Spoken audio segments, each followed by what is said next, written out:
हामीहरूले तँलाई हुर्कायौँ बढायौँ जन्मायौँ यत्रो ठुलो बनायौँ जति अब तँलाई सानामा गर्नुपर्ने हामीले सबैको आफ्नो कर्तव्य पुरा गर्यौँ अब तँ ठुलो भइस जान्ने भइस र कमाउन थालिस् अब तेरो कर्तव्य हो हामीलाई कसरी ल्याएर पाल्छस् अब खुवाउँछस् अब कसरी तँ पैसा कमाउँछस् त मान्छेको लाइफको नि सबैभन्दा राम्रो र सबैभन्दा नराम्रो चिज के हो थाहा छ हजुरलाई त्यो हो आदत अब राम्रो छ भने त ठिकै हो नराम्रो आदतले चाहिँ कति हानि नोक्सानी आफ्नो लाइफमा कति प्रभाव पर्छ के होइन भन्नुहोस् त अब आदत भनेपछि जे पनि हुनसक्छ कसैको अब गोल केपी सेपी खाने साधारण आदत हो होइन त कसैको अब दिनभरि मोबाइल चलेर रिलमा हेरेर टाइम पास गर्ने त्यो पनि एउटा नराम्रै आदत हो मान्छेहरू जवान केटाहरू पनि अब ड्रग्स खाएर गुन्डागर्दी गरेर चोरी सोरी गरेर आफ्नो लाइफ बर्बाद गरिराखेका छन् के त्यो पनि अब ड्रग्सहरू खाने भयो त्यो सब आदत हो होइन त तर त्यो आदतलाई चाहिँ हामीले सुधार्न सकिन्छ होइन त हामीले इच्छा गरौँ म गर्दिनँ आजदेखि खान्न यस्तो सोचो भने जे पनि गर्न सकिँदो रहेछ के आजको कहानी हो त्यसैको बारेमा कहानी चाहिँ हो रत्नाकरको जुन चाहिँ रत्नाकरबाट वाल्मिकी कसरी भयो अब तपाईँहरू सबैलाई त थाहै छ होला वाल्मिकी भनेको होइन त ल आउनुहोस् त थोरै छोटो मिठो कहानी सुनौ यो कहानीबाट चाहिँ हामीलाई लाइफमा धेरै ठुलो हेल्प मिल्नेवाला छ के हे गाइस नमस्ते म हुँ गीत कस्तो हुनुहुन्छ तपाईँहरू होप सबैजना ठिकै हुनुहुन्छ होला आजको कहानी हो रत्नाकरको रत्नाकर चाहिँ एउटा घोर जङ्गलमा बसेका थिए अरे के उसको आमा बाबा अनि बुढीसँग अब जहिले त्यो बाटामा हिँड्ने त्यो जङ्गलको बाटोबाट को हिँड्छ त्यसलाई नै धर्ने लुटपिट गर्ने तँसँग जे छ अब लाने त्यो बाइचान्स अब आफ्नो सामान सुरक्षा गर्नको लागि बा आफ्नो शरीर रक्षा गर्नको लागि तँसँग लड्न गयो भने त्यसलाई चाहिँ पुरै मारेर फ्याँकिदिने त्यस्तो गर्थे अरे के अब पुरै गुन्डा थिए अरे सबैजनालाई अब त्यसरी नै मार्दै तँसँग जे छ लुटपिट गर्दै ल्याउँदै परिवार त्यसरी नै पालिराखेका थिए अरे अब त्यो सबै कुरा माथिबाट भगवान्ले हेरिराखेका थिए अरे के अनि एक दिन चाहिँ उनले अब यसरी त भएन रत्नाकरले त अब सबै मान्छे सान्छे मारेर सकिसक्यो अब यसलाई चाहिँ अब भन्नै पर्छ यस्तो गलत काम हो त्यस्तो गर्न हुँदैन भनेर त्यसरी नारदलाई पठाएछन् अरे के अब त खबर गर त्यसरी उसलाई सुधार उसको बानी सुधार त्यस्तो गर्न चाहिँ राम्रो काम होइन पाप हो भनेर भनेर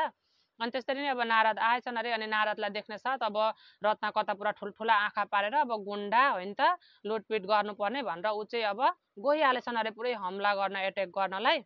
अनि गएछन् अरे अब यताउता हेरे अब केही बोकेको छ कि छैन भनेर अब उसलाई त पैसा सैसा अब के चाहिएको छ अब सुन चाँदी के लगाएर हिँड्छन् सबै लान्थे नि त हेर्दाखेरि त केही नै रहेन रहेछ अरे के त्यो नारदसँग त एउटा लोटा रहेछ अरे अब त्यो कमान्डो न के भन्छन् त्यो रहेछ अरे केही नै रहेन रहेछ अरे केही पाएनछन् अरे अनि के यस्तो तँसँग त केही पनि रहेन रहेछ अब म के लानु तँलाई नै मारिदिन्छु भनेर उसले चाहिँ पुरा एटेक गरेर मार्न गएछन् अरे के अनि नारदले चाहिँ भनेछन् अरे ठिकै छ मलाई मार्नु म नमार्नु मेरो ज्यान सुरक्षा गर्नु चाहिँ म भन्दिनँ तर मलाई किन मार्न आँट्नु भएको हो र अब मलाई मार्दा तपाईँलाई के मिल्छ त्यो कुरा चाहिँ फर्स्ट मलाई भन्नु अनि मात्रै मलाई मार्नु भनेर त्यसरी नारदले भनेछन् अरे अनि उसले चाहिँ त्यस्तो भन्दाखेरि अब मलाई त यस्तै अब लुटपिट गरेरै म घर गृहस्थी मेरो चलाइरहेको छु तँसँग त केही रहेछ अब तँलाई राखेर के काम तँलाई मारिदिनै पर्छ म मार्छु नारदले चाहिँ जसको लागि त अब यसरी मारपिट गरेर लुटपिट गरेर लिएर गइरहेको छस् तिनीहरूले चाहिँ के त्यो मारपिट गरेको यसरी मारपिट ल्याएर लुटेर लगेको धनसँग त्यसले नै हामीहरूलाई खुवाउँदैछ पाल्दैछ भनेर अब यो त ठुलो पापको काम हो त्यो पापको भागीदार उनीहरू पनि हुन्छन् तेरा घर परिवार हुन्छन् भनेर त्यसरी भनेछ अरे के त्यो कुरा सुनेर त उसलाई झन् खतरा रिस उठेछ अरे अनि लु बान भनेर त्यो नारदलाई चाहिँ ती रुखमा लगेर बान्न लगाए अरे नारदलाई बान्दैछन् अरे अनि त्यहाँबाट अब मलाई बाने पनि यो कुरा चाहिँ त घरमा सोधेर आइज र मलाई जे गर्नुपर्ने छ यहाँबाट छोड्नुपर्ने छ कि अब मार्छस् कि के गर्छस् मेरो पापको भागीदार तपाईँहरू हुनुहुन्छ कि हुनुहुन्न भनेर एकचोटि घरमा सोधेर आइज भनेर त्यसरी नारदले भनेछन् अरे अनि अब ढुक्क परेर मैले आफ्नै बुढी आफ्नै आमा बाबाको लागि उनीहरूलाई खुवाउनलाई अब पोपाल गर्नलाई त गरेको हो अब मलाई भागीदार अवश्य हुन्छन् भनेर ऊ चाहिँ अब एकदम ढुक्क कन्फिडेन्स भएर घर गएछ अरे अनि गएर चाहिँ त्यही कुरा उसको बुढीलाई भनेछ अरे के बुढीलाई अब के अरे म यसरी अब लुटपिट गरेर ल्याएर खुवाउँछु अब म खुवाइराखेको छु के मेरो पापको भागीदार तिमी पनि हुन्छौ भनेर त्यसरी अनि बुढीले त पुरै साफ मानै गर्दैछ अरे हो म तपाईँको पत्नी अब बुढी अवश्य हो म तपाईँको दुःख सुख जस्तो सुकैमा पनि तस्तो सुकै परिस्थितिमा पनि तपाईँको साथ दिन्छु तर अब तपाईँले कसरी ल्याएर मलाई खुवाउनुहुन्छ त्यो खुवाउने जिम्मा चाहिँ तपाईँको हो। चाहे लुटेर ल्याएर खुवाउनुहुन्छ वा अब जसरी खुवाउनुहुन्छ त्यो मलाई पाल्ने अब खुवाउने चाहिँ तपाईँको जिम्मा हो। त्यसैले म त्यो लुटेर ल्याएको धन सम्पत्ति वा तपाईँले गरेको पापले मलाई खुवाउनु भएको भने पनि म त्यसको भागीदार हुनेवाला छुइनँ। त्यो खुवाउने काम तपाईँको हो। मैले आफ्नो पत्नीको धर्म मैले निभाइरहेको छु र तपाईँले मलाई खुवाउने काम तपाईँको हो र त्यसमा म भागीदार हुनेवाला छुइनँ भनेर त्यसरी भनी अरे।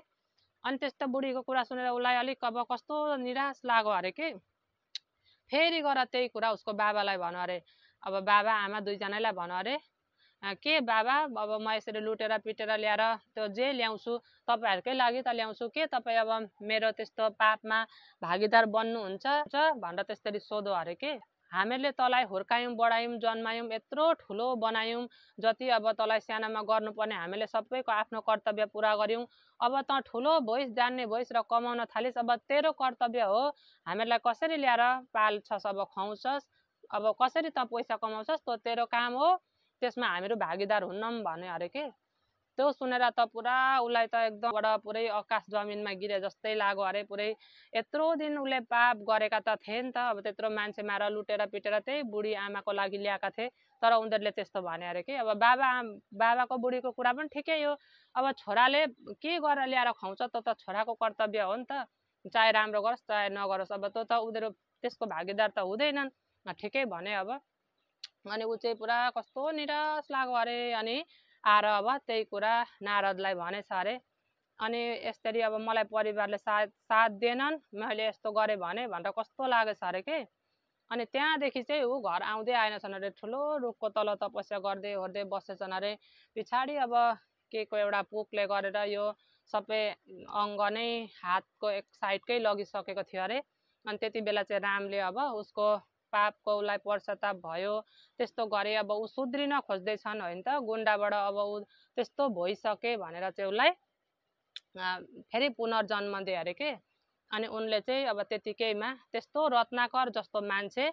अब वाल्मिकी कवि बन्न पुग्यो अरे। अब वाल्मिकी कवि जसले चाहिँ रामायण रचना गरेको थियो कसले चिन्दैन अब तपाईँहरू त अवश्य चिन्नुहुन्छ होला उनै भएछन् अरे कि। अनि अब मलाई चाहिँ यो कहानी सुनेर आश्चर्य लाग्यो कि अब त्यस्तो गुन्डा मान्छे हेर्नुहोस् त अलिकति त्यस्तो अब मनमा सोचो मैले यस्तो गर्न हुँदैन रहेछ ए हो भनेर त्यस्तो आदत छोडो भने आदतै रहेछ कि अब जे गर्नु त गुन्डा गर्दै गर ल्याएर कमाउने पनि त आदतै हो। अब ऊ अब चोरौँ सोरौँ ल्याउँ खाउँ अब के मेहनत सेहनत गर्नु भन्ने हुन्छ नि त। त्यही भएर हामीले चाह्यौँ भने नराम्रो आदत चाहिँ चुटकी भरमा गर्न सक्छौँ कि अब निसा पानी लिएर खानेदेखि लिएर अब यस्तो गुन्डागर्दी जे पनि गर्ने होइन त। म चाहिँ त्यही भन्न चाहन्थेँ अब नराम्रो काममा वा नराम्रो आदतमा चाहिँ लागेर हाम्रो लाइफ बर्बाद गर्नु भन्दाखेरि अब राम्रो एउटा काम त्यो आदत हो आज अलिकति भोलि अलिकति पर्सि अलिकति गर्दै त्यो त छुटि नै हाल्छ खालि आफ्नो सोचाइमा भर पर्छ के म छोड्छु म खान्न यस्तो नराम्रो आदतमा लाग्दिनँ वा आदत भनेपछि जे पनि अब बिहान डेरी तक सुत्ने बा त्यस्ता हुन्छ नि त अब आदत त कति हुन्छ नराम्रो आदत होइन त त्यही हो। म चाहिँ त्यही भन्न चाहन्थेँ अब रत्नाकरको बारेमा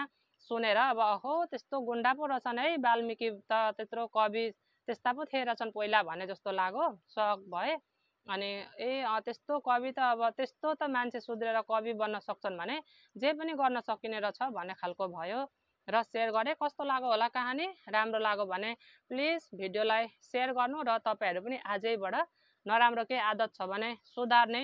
अब सुधार्न नसके पनि अब त्यस्तो नसाहरूमा लागेपछि सुधार्न त फट्टै साह्रै पर्छ कि र पनि अब अलिकति गर्दै छोड्छु सुधार्छु भन्नु भने त अवश्य सुध्रिन्छ होइन भन्नुहोस् त। त्यही हो र कस्तो लाग्यो होला कहानी राम्रो लाग्यो भने प्लिज भिडियोलाई सेयर लाइक अनि सब्सक्राइब अब फलो सबैतिरबाट गर्नु होला र साथ र सपोर्ट गरिराख्नु होला। फेरि पनि म आउने नै छु यस्तै नयाँ अर्को एउटा भिडियो लिएर मलाई भेट्न जहिले आउनु नै होला 5 PM फेसबुक पेजमा र 6 PM युट्युब पेजमा है त। बाई बाई तपाईँ आफ्नो केयर गर्नु होला।